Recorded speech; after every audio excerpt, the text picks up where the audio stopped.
This week here at CarCareKiosk, we've been working on a Mazda 3, and we thought we'd give you a little preview of a few of the repairs we've been working on. First, let's show you how to put the front wiper blade into the service position. To put the wiper blades in the service position, you'll want to turn the car to the on position, turn the vehicle off, and then hit up on the wiper stalk 2 times, and the blades will go up into the service position. Next, this is an easy one. Let's show you how to change the engine air filter. Reach over to the driver's side of the engine bay. Disengage 2 fasteners and lift the cover. You can now remove your air filter. And finally, here's how to reset the oil life on this vehicle. Home button, you want to go up to the information. Then we need to go down to vehicle status monitor.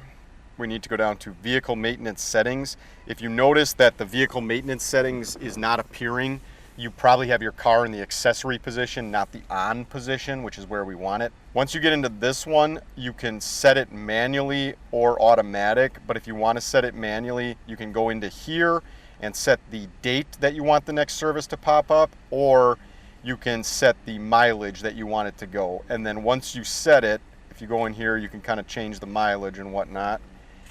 And then once you have it set, you just want to go down to the bottom here and push this, and it will reset oil change distance. We also recently showed you how to take off the front bumper on this car. If you like this video, don't forget to subscribe to our channel, and if you want more car repair videos and more in-depth car repair videos, please visit CarCareKiosk.com.